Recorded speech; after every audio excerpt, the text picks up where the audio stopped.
everyone, welcome to another edition of my True Crime Obsession. I'm here at 5555 Coral Reef Avenue, and this house that you're looking at is the former house of Dan and Betty Broderick, where they were lived from approximately 1974 to about 1983, before their marriage started to crumble. And there were some good times in this house, and then as the marriage began to crumble, there were some bad times in this house. Dan did wind up having an affair with Linda Cocaina sometime around 1983. It came out, and that he started having an affair, and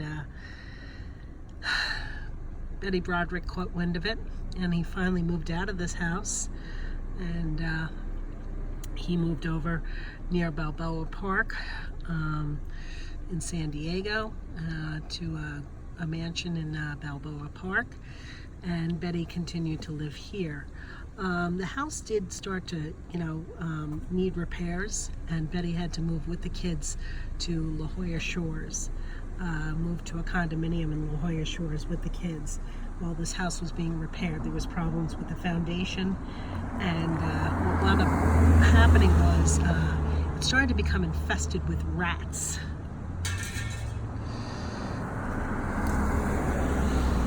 And from there, eventually, the house was supposed to be repaired, and Betty moved back in with the kids, and the house was infested with rats, and it became a real big issue.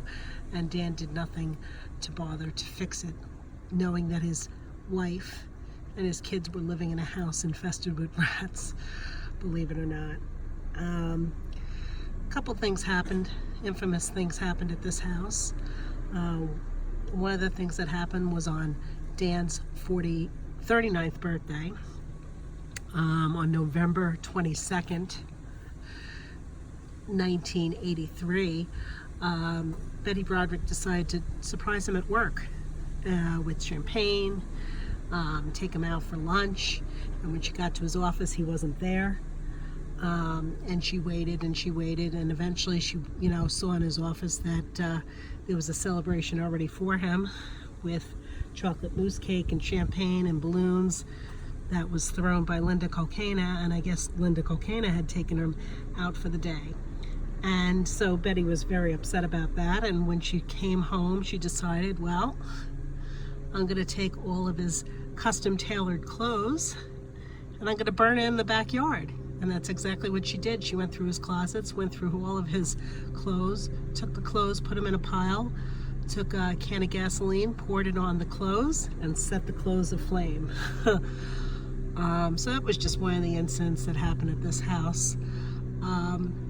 Through their bitter custody divorce, Betty refused to sell this house.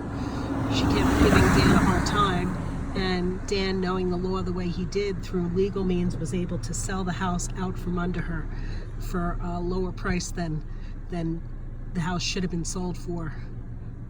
So again, the battles between Dan and Betty Broderick just went back and forth, but eventually this house was sold. And when Betty found out that the house was sold from underneath her, she was hosting dinner for her boys, and her parents were in from New York, and she said, I'll be right back.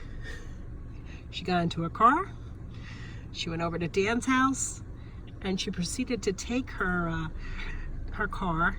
I think at the time she had a GMC SUV at the time, and she basically rammed it into Dan's front door of his house near Balboa Park.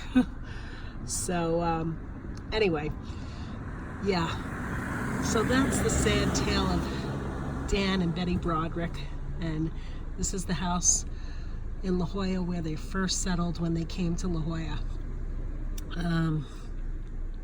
So this is another episode of my True Crime Obsession. Thank you guys for following, and off to the next site. Take care. Bye.